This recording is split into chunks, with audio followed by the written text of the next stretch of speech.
What's going on, intermediate guitar? I'm Ben. In continuation of last week's video where we discussed position number 2 of our pentatonic box, this week I really wanted to continue going down that path. Just to reiterate, sometimes there's no real substitution for the hard work that you need to put in order to learn some of these shapes. And as long as you break it down into manageable pieces, it really won't feel that overwhelming. And before you know it, you will have learned all 5 positions, meaning you have spanned the entire octave to octave of the neck. And once you've got that, well, everything past that just repeats. It's all cyclical. Just to recap before we dive into the new stuff, we'll use the key of A minor again. That's an A minor 7, because I like 7 chords. I like 9 chords. Not a big fan of just standard chords. Position 1 is the pentatonic shape that we all know and love. Once again, I'm in A minor, so I go to my A root note here. And we have the traditional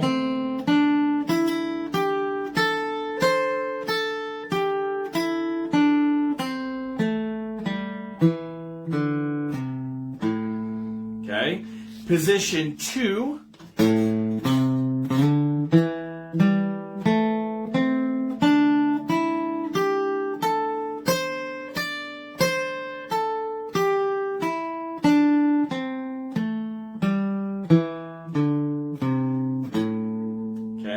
now we're adding position 3. Once again, we're going to stay in A minor. So, position 3 of this, we're going to, like I talked about in my previous video, if you think about each wall of the room that the box lives in, all we have to do is add a new wall onto the house, right? So in this particular case, the back wall of that position 1 is that full barred 5th fret. This next wall, you've got 8, 7, 7, 7, 8, 8. And you've got that wall right there. On this side of things, we had this wall, right? And that was here. We've got 10, 10, 10th fret. We have 9th fret, 10th fret, and 10th fret. So that wall, we just add this wall on this side. So position 3, we still have to use our root note here in order to keep our ear in that key.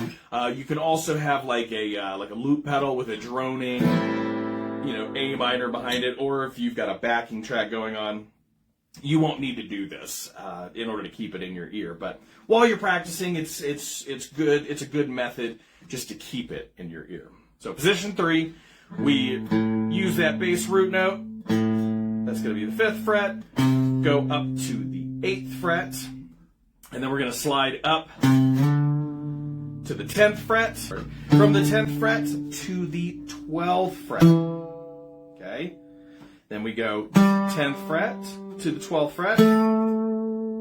Okay? Then we go 10th fret to the 12th fret. And then 9th fret to the 12th fret, 10th fret to the 13th, and then 10th to the 12th.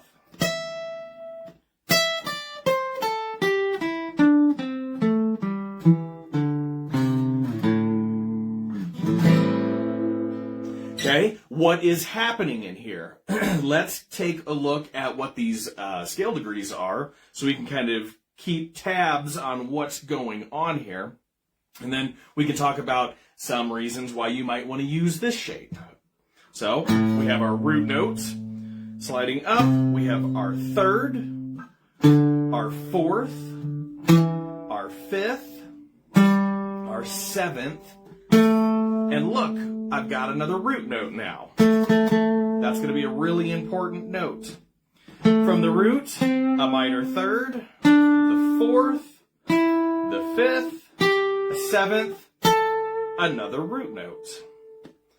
From the root, the minor third, the fourth, and the fifth. Now we have all of our scale degrees in our brains. We have our root notes, and the root notes are going to be kind of the main point of this. I had mentioned back in the day, a few videos ago, or it might have been the last one, I don't know, I don't even know what day it is, that these positions are based on chord shapes. And I had said that this particular one, this shape,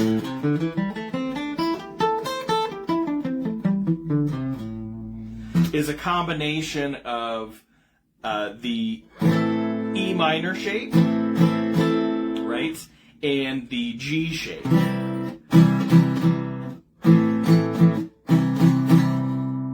And that's just because of how those chords wind up settling onto that position.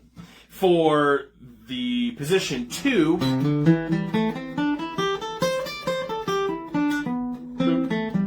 I am not warmed up. That is a combination of the G shape and the A minor shape, which is really, really interesting how a lot of these tend to line up. And this last one is based on our D shape, right?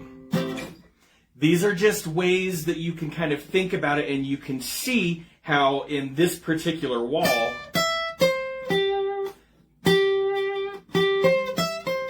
it's in there.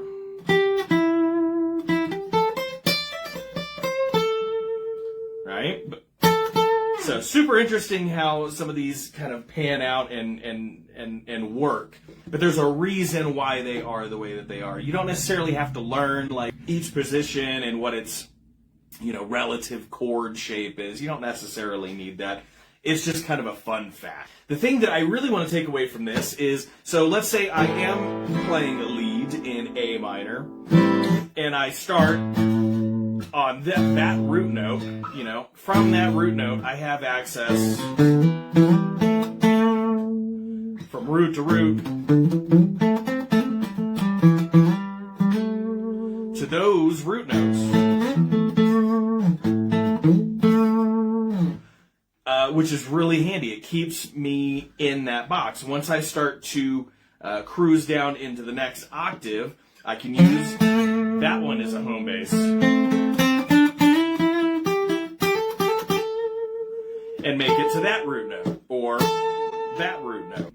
Some other really important things, which whenever I practice this, whenever I very first learned it, the thing that I like to do was to go really slowly, and I would ascend, slide up into the next shape,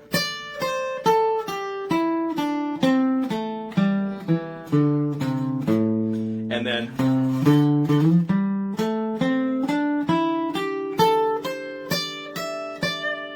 once you get up to the top here, you could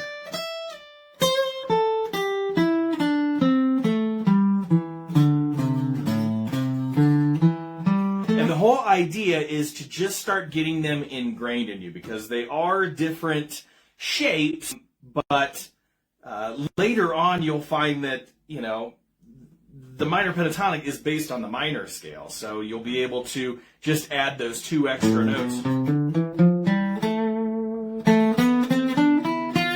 Right?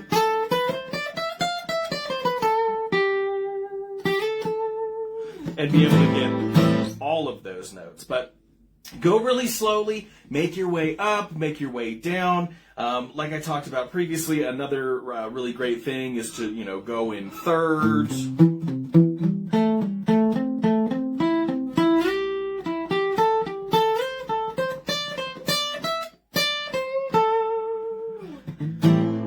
Really great stuff to help practice these scales in kind of a musical way.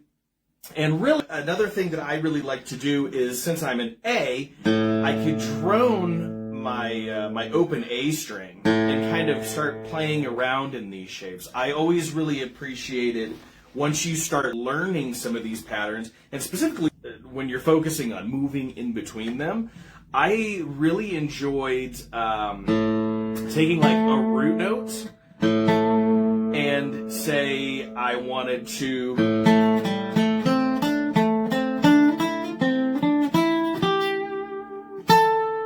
move just using 2 strings.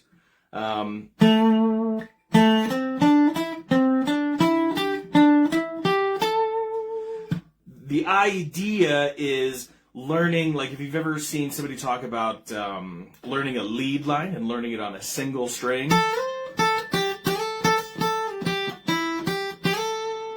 These are really handy ways of getting you to start moving horizontal instead of vertical down the fretboard. Because moving straight vertical down the fretboard, that's where we get people stuck in the box and sounding repetitive. Whereas, you know, and that particular pattern that I'm doing there, 1, 2, 3, 4, 1, 2, 3, 4, 1, 2, 3, 4. And all I'm doing, it's a note grouping of 4, but I'm just starting on the next note.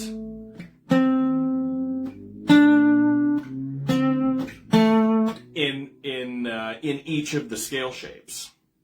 And the way that it kind of pans out is that's my 1, my minor 3rd, my 4th, and by playing the next 4 notes in the sequence, 2, 3, 4, 1, 2, 3, 4, 1, 2, 3, 4, I wind up landing on another octave there, which is wonderful. It sounds resolute. So different things you can definitely try to start moving in between these. And that sort of idea can be done a multitude of ways. Let's say I wanted to play like 2 strings at a time, do like a dyad sort of situation. You know, start with this shape. Maybe I'll take the 2 at the top. And all I'm doing is I'm just outlining the walls in my positional room. So I'd play those 2. That's the 5th fret on the B and the high E string. Maybe I want to do this one now. That's right. And then the next one. And then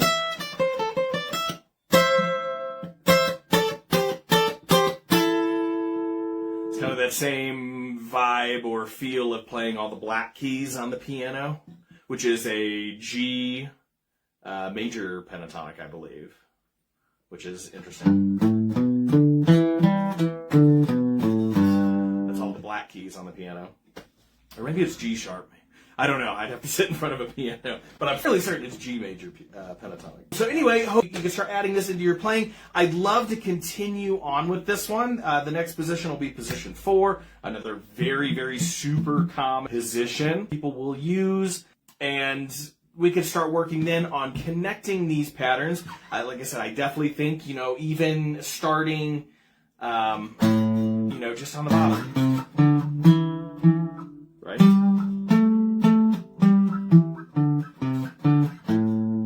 Playing each scale just on each string, getting those tones and those vibes. But practice this as many different ways as you can think of. Those are just some of my suggestions: note groupings, traveling and forth, maybe dyads. Yeah, there's so many different ways that you can practice this. In the beginning, start slow, just come up 1, go down the next, move over, come up 1, and vice versa as you come back down. Really good way to start ingraining this. And then later on, once you can really start to see these patterns, like me, I've been playing for a very, very long time. When I look down, I can just see these shapes. They just all pop out at me. And even more so, what really starts popping out at me is where chord tones and where those chords can be played. And it's really useful whenever I'm playing lead because depending on the chord change that's happening,